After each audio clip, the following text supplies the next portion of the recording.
People who suffer from hearing loss are anything but silent when it comes to the latest in hearing aids. This new digital technology is wowing users and doctors. And Jackie, let me just say, this is not the hearing aid that the grumpy old men were joking about. Let's hope not.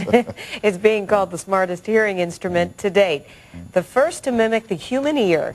WGN's Julie Unruh is in for medical reporter Dina Baer with more. They're brand new, practically invisible, and a bit pricey, but 50 patients tried new Savia hearing aids in a test study right here in Chicago. After it was over, more than 70% of them bought the devices, saying they were worth every penny.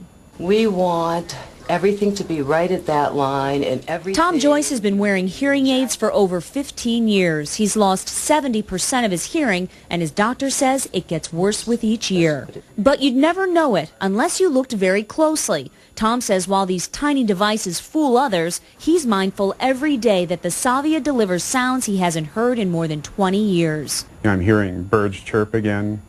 I'm hearing leaves rustle again. You can hear lawnmowers in the distance.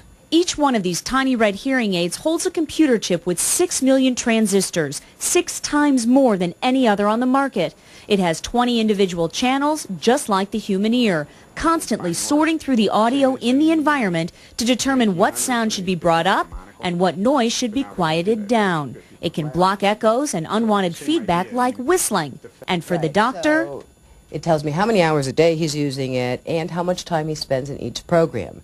And how often Tom is manually changing the settings himself. These remotes, one hooked into a watch, allows users to make adjustments as needed.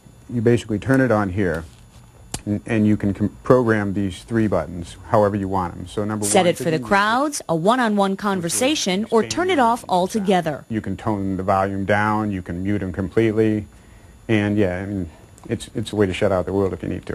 Dr. Ronna Fisher has been helping people hear better for 25 years, and she says she hasn't seen anything this dramatic for a decade. This is the first time my patients are telling me this is heaven on earth. This is the best I've ever heard. That there's such a big difference between this technology and anything else they've worn before. Hearing aid technology may be getting better, but designers still haven't found a way to make it waterproof. And water can ruin these new devices quickly, even if you're caught in a light rain shower. The cost of the Savia instruments? Between $7,000 and $8,000, plus maintenance costs. That's about twice the price of what you already see on the market. On the Medical Watch, I'm Julie Unruh.